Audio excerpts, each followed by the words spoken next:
Bonjour, c'est Cédric Ingrand, bienvenue dans Question de confiance, le podcast d'information et de décryptage d'AXA France. Comment mieux aider les aidants pour tous ces gens en charge en partie ou totalement d'un proche dépendant? La liste des tâches, alors au quotidien par exemple, tient déjà d'un temps plein, voire parfois de deux, entre le ménage, les courses, les soins, les repas, les déplacements, les démarches administratives et tout le reste, le genre de choses auxquelles on n'est que rarement préparé finalement, de quoi provoquer pas mal de bouleversements dans sa vie personnelle, dans sa vie professionnelle également, avec au bout pas mal de situations d'épuisement physique ou psychologique. Or, nous serons tous ou presque aidants à un moment de nos vies, de quoi faire du soutien aux aidants une véritable question de société. On en parle aujourd'hui avec un homme qui l'a été à son tour aidant et qui accompagne aujourd'hui les aidants. Il est délégué général de la Fondation France Répit. Bonjour Henri de Rohan-Chabot. Bonjour. Alors d'abord, pour qu'on comprenne bien, comment est-ce qu'on définit un aidant? Est-ce que c'est juste quelqu'un qui aide un proche, un ami, quelqu'un qui est dépendant? Disons très simplement qu'un aidant, c'est une personne comme vous et moi qui, dans son parcours de vie, doit à un certain moment accompagner un proche fragile en raison d'une maladie, en raison d'un handicap ou en raison simplement d'une perte d'autonomie liée à l'âge. Alors, juste pour clarifier les choses, des aidants, il y en a de deux genres. Il y a les professionnels d'un côté et ceux que je qualifierais pas d'amateurs, mais les aidants soit occasionnels, mais disons informels, familiaux pour l'essentiel. Oui, lorsqu'on parle des aidants, on dit volontiers qu'il s'agit plutôt des aidants non professionnels, sans quoi on parle en effet plutôt de soignants ou de psychologues, enfin peu importe quelle que soit la fonction. Donc lorsqu'on parle des aidants, et ils représentent environ 10 ou 11 millions de personnes en France, on parle bien des aidants. En réalité, la terminologie a un peu évolué avec le temps, et je pense que c'est intéressant aussi sur le plan de la syntaxe. On a d'abord longtemps parlé des aidants naturels. Et puis on s'est demandé finalement si c'était aussi naturel que ça d'aider un proche. Et la terminologie a évolué, et puis on a parlé ensuite des aidants familiaux. Quand je dis on a parlé, c'est que les textes de loi, les règlements, etc. utilisaient plutôt ces vocables. Et puis on s'est rendu compte à travers les études qu'une partie des aidants, environ 20%, n'appartiennent pas au cercle familial. Ah, c'est intéressant. Et donc, on les appelle aujourd'hui les proches aidants. Et dans les dernières lois, je pense notamment à la loi d'adaptation de la société au vieillissement ou à la toute récente stratégie nationale Agir pour les aidants, eh bien, le terme de proche aidant est le terme aujourd'hui qui prévaut, et je pense qu'il est assez juste.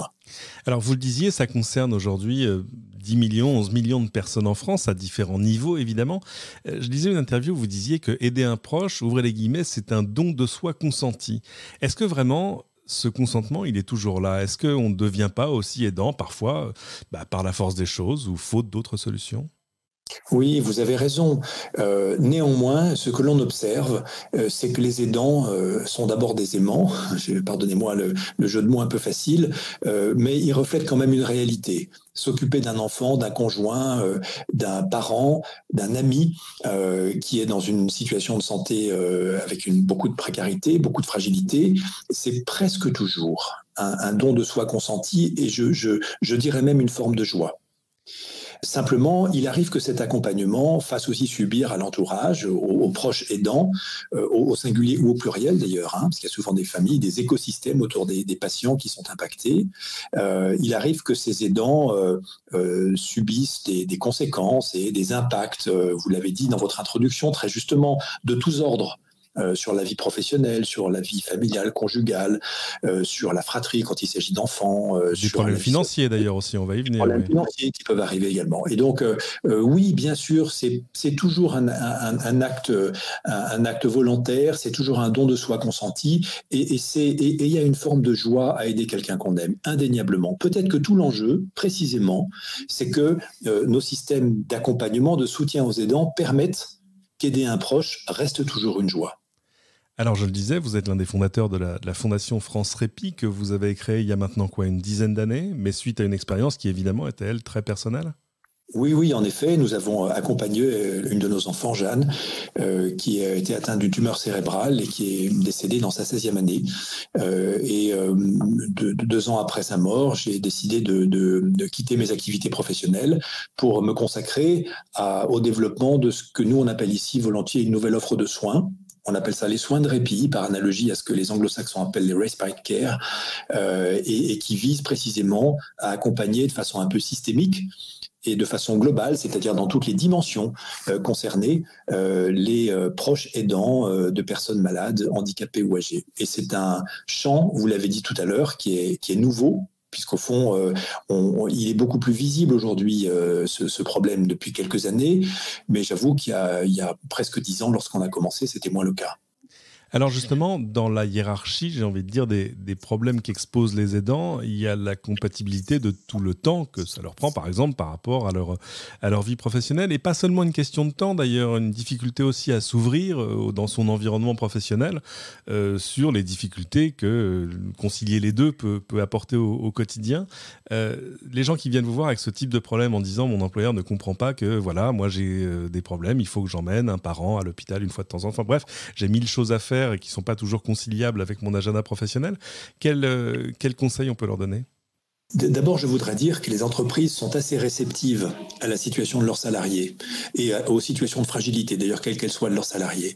Et nous n'avons pas beaucoup d'exemples de personnes qui auraient sollicité leur manager ou leur entreprise et à qui le manager ou l'entreprise aurait dit « écoute, tes problèmes, franchement, c'est pas le sujet, tu fais ton boulot et le reste, c'est pas nos oignons ». Ça, j'ai jamais entendu ça. La difficulté, en tout cas pas la difficulté, la réalité, c'est que beaucoup d'aidants, aussi bien d'ailleurs en situation professionnelle que d'une façon générale, mais c'est vrai en particulier en situation professionnelle, ne disent pas autour d'eux qu'ils sont aidants. Pourquoi ? Pour différentes raisons. D'abord, peut-être par peur d'être stigmatisé, d'avoir moins d'avancement, d'être considéré comme quelqu'un de fragile dans les entreprises qui ont parfois trop tendance à privilégier la performance. Et donc, si je suis fragilisé, je suis sûrement moins bon que les autres. Donc, j'aurai peut-être moins de missions intéressantes, je vais être un peu placardisé ou je vais avancer moins vite que les autres. Donc, il y a peut-être cette crainte-là. Mais il y a aussi autre chose qui me paraît intéressant, c'est que beaucoup d'aidants qui ne souhaitent pas parler de leur situation personnelle au travail. Au fond, c'est vrai aussi, on l'a observé beaucoup chez des gens qui ont des maladies chroniques, et notamment beaucoup chez des gens qui ont des cancers, qui ne l'annoncent pas dans leur entreprise, sauf évidemment quand l'obligation de traitement ou quand visiblement, je dirais, ils ne peuvent pas le cacher, mais il y a beaucoup de salariés pour qui le lieu de travail est un lieu où on a déposé à l'entrée ses difficultés personnelles et où on peut vivre entre collègues, je ne vais pas dire comme si de rien n'était, mais sans être pris simplement pour un aidant. Vous savez, il y a toujours un risque de réduire les personnes à leur situation, de même que pendant longtemps, on a parlé des handicapés, hein, comme si on pouvait réduire les personnes à leur handicap. Et bien sûr, aujourd'hui, on se rend compte que c'est une erreur non seulement de langage, mais c'est une erreur d'appréciation. Les personnes qui vivent avec un handicap sont capables de faire beaucoup de choses comme vous et moi, mais certaines choses leur sont plus difficiles. Eh bien, d'une certaine façon, pour les aidants, c'est la même chose. On n'est pas aidant. Je me méfie d'ailleurs un peu de ce mot. Peut-être on peut dire qu'on est une personne en situation d'aide. Alors, j'étais intéressé par le nom de la fondation. Pourquoi France Répit ? Ça aurait pu s'appeler France Aidant, d'ailleurs. Et finalement, on s'aperçoit que le répit, c'est quand même la demande centrale des aidants. Alors, ça peut prendre moult formes, mais quand on creuse un peu, on s'aperçoit qu'il y a quand même des aides, il y a des choses auxquelles les aidants peuvent avoir accès. Alors, ça peut être plein de choses. Donc, quand on pense aux gens qui accompagnent une personne malade, avoir accès, par exemple, à un accueil de nuit, des hébergements temporaires, une garde à domicile, ce genre de choses. J'ai l'impression que la difficulté, c'est que d'abord, il faut savoir ce qui existe, ce qui est disponible, et puis qu'il manque un peu une sorte de guichet unique, finalement, où on pourrait se présenter en disant « Qu'est-ce que vous pouvez faire pour moi ?» Alors, si vous me permettez, je voudrais témoigner d'une expérimentation qui est menée à Lyon depuis quelques mois, qui s'appelle Métropole aidante, qui est unique en France. Et dans la métropole de Lyon, nous nous sommes rendus compte, d'abord qu'il y avait environ 165 000 personnes en situation d'aide, et parmi ces aidants, environ 32 000 qui consacrent plus de 50 heures par semaine à leurs proches. Autrement dit, qui ont une vie qui est très impactée dans toutes les dimensions par la relation d'aide à leurs proches fragiles. On s'est rendu compte que parallèlement à cette demande, j'allais dire, il y a une offre qui s'est aussi beaucoup développée avec le temps, et notamment depuis que la question des aidants est plus visible. Et donc, on a cartographié l'offre disponible de soutien aux aidants uniquement sur la métropole de Lyon, et on s'est rendu compte qu'il y avait près de 300 propositions différentes, ce qui est considérable. Quelles propositions ? De l'accueil de jour, des séjours de répit, du relayage, les Québécois appellent ça le baluchonnage, c'est-à-dire du répit à domicile, avec un aidant professionnel qui vient remplacer l'aidant familial pour quelques heures ou quelques jours, mais aussi de la pérédance, des cafés des aidants, des groupes de parole, du soutien psychologique, de l'aide aux démarches. Et au fond, il y a une multitude de propositions pour les aidants, mais ces propositions sont très éparpillées, elles ne sont pas structurées, elles ne sont pas qualifiées, et donc les aidants, devant cette jungle de propositions, ne sachant pas vraiment ce qui a de l'intérêt pour eux et ce qui est de qualité, finissent par refermer l'ordinateur en disant « c'est trop compliqué ». Et donc on a proposé aux acteurs de l'aide aux aidants de notre territoire de nous fédérer en collectif. On est aujourd'hui 120 adhérents de l'association Métropole Aidante, que je préside par ailleurs, et ces 120 adhérents ont mis au pot commun toutes leurs initiatives. On a créé une très grosse base de données qui est actualisée en temps réel, avec toutes ces offres, avec les horaires, les conditions d'accès, le coût éventuel ou le reste à charge, l'opérateur, etc. Et on rend cette offre accessible à travers un lieu physique en plein centre-ville, 300 mètres carrés, ouvert, y compris le samedi matin, pour accueillir les aidants qui n'ont qu'à pousser la porte pour être informés sur leurs droits, connaître les dispositifs existants et être orientés vers les solutions qui leur correspondent. Et puis, il y a aussi une plateforme téléphonique et un site web qui permettent d'avoir différents accès à cette offre très concentrée, très compactée et très accessible de soutien aux aidants. Au fond, les solutions ne manquent pas. Elles se sont beaucoup développées, mais de façon un peu anarchique, j'allais dire. Le temps est venu maintenant, territoire par territoire, de mettre un peu d'ordre et de rendre ça accessible facilement aux aidants. Ben le voilà, le guichet unique que j'appelais de mes voeux. Dommage qu'il n'existe qu'à Lyon. C'est quelque chose qui est destiné à s'étendre ? C'est-à-dire que c'est tellement logique au fond qu'on se demande pourquoi ça n'a pas été fait avant, et c'est vrai que l'exemple lyonnais, je le dis avec beaucoup de simplicité, mais c'est une réalité, inspire déjà beaucoup d'autres collectivités qui se disent il suffit finalement de réunir tout le monde et de structurer l'offre. Alors nous, on a la chance ici d'avoir, en plus de nos 120 adhérents, donc qui sont des établissements hospitaliers, des associations de patients et d'aidants, des startups aussi qui font des choses très bien pour les aidants, ou des entreprises de services. On n'est pas, il y a pas de, tout le monde est le bienvenu dès lors que l'offre est de qualité et qu'elle est vraiment centrée sur les aidants, qu'elle est vraiment qualifiée. On est soutenu dans ce collectif par la métropole de Lyon, par l'ARS, autrement dit le ministère de la Santé en région, et par le groupe APICIL, qui est notre partenaire, et qui finance 3 années d'expérimentation complète. Et on a ouvert le local juste avant l'épisode Covid, donc on l'a refermé aussitôt ouvert, mais on l'a réouvert à nouveau, et il est en train de donner toute sa mesure. Et dans 3 ans, on fera les comptes, j'allais dire, on évaluera avec un programme de recherche qui permet aussi de mesurer l'impact de tout ça, pour savoir comment le pérenniser, éventuellement le réajuster, pour qu'il réponde vraiment aux besoins des aidants du territoire.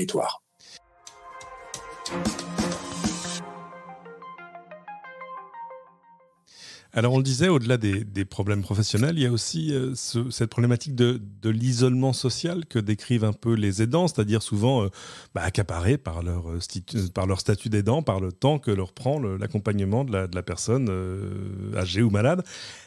Comment est-ce qu'on sort de ce genre de choses ? Comment est-ce qu'on évite de ne pas se replier sur soi finalement ? Je voudrais répondre de 2 façons à votre question. D'abord, oui, c'est vrai, lorsqu'on prend soin de quelqu'un qui est très fragile, on est probablement fatigué très vite, physiquement, mais vous l'avez dit tout à l'heure aussi, psychiquement. Et donc, l'envie de voir du monde, l'envie de sortir s'estompe un peu ou disparaît un peu, d'accord ? Et ça peut bien se comprendre. Donc, qu'est-ce qu'il faut faire pour en sortir ? J'ai plutôt envie de dire, faut-il en sortir ? Pardon de prendre votre question à contre-pied, mais finalement, je vois avec le développement de la connaissance et des propositions autour des aidants qu'on voudrait aujourd'hui avoir des aidants parfaits. C'est-à-dire des aidants qui soient surimpliqués auprès de leurs proches, mais en même temps qui continuent à travailler, qui soient parfaitement en forme physiquement, qui aient le temps de faire du sport, de voir des gens, d'avoir une vie sociale, de s'alimenter correctement. C'est pas la vérité, d'accord ? Et je pense qu'on peut comprendre et peut-être même accepter que certains aidants fassent le choix de s'épuiser auprès de leurs proches. Je suis désolé de dire ça parce que ça va tout à fait à l'encontre des discours ambiants, mais je pense qu'il y a une forme d'injonction aujourd'hui à créer des aidants parfaits. Et je pense que c'est pas tout à fait comme ça que ça se passe dans la vraie vie, que les aidants ont leurs failles, que ces failles, il faut les accepter, les reconnaître. Il faut sans doute valoriser les ressources qui sont les leurs, aussi limitées soient-elles, elles existent, et peut-être leur laisser aussi le temps de s'habituer à la difficulté, de faire des tout petits pas pour gagner un tout petit peu sur tel ou tel aspect de la vie sociale, de la vie professionnelle, mais pas trop de modèles.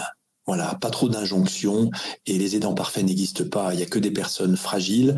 Et d'ailleurs, pour ceux qui aident les aidants, ça suppose aussi une approche qui est extrêmement fine. En fait, c'est de la dentelle, c'est du cas par cas. Il n'y a pas de solution miracle, il n'y a pas de stéréotype. Il n'y a que des parcours de vie qui parfois ont besoin d'être étayés, d'être soutenus. Et peut-être la question de l'accompagnement des aidants, c'est ça. C'est loin des injonctions, c'est probablement aussi un peu loin des règlements et des lois, parce que ça se joue dans l'intimité, dans la temporalité de l'accompagnement. En tout cas, c'est passionnant.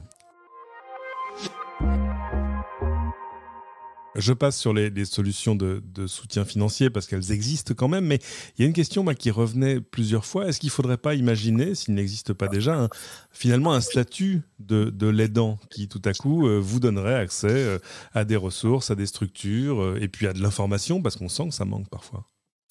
Oui, je vais à nouveau prendre un peu le contre-pied de votre question, mais oui, aujourd'hui en France, il n'y a pas de statut juridique unifié des aidants.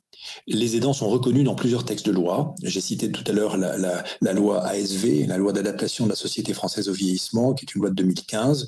J'ai cité également la stratégie nationale Agir pour les aidants, qui a été présentée par le Premier ministre en novembre dernier à Chamarande.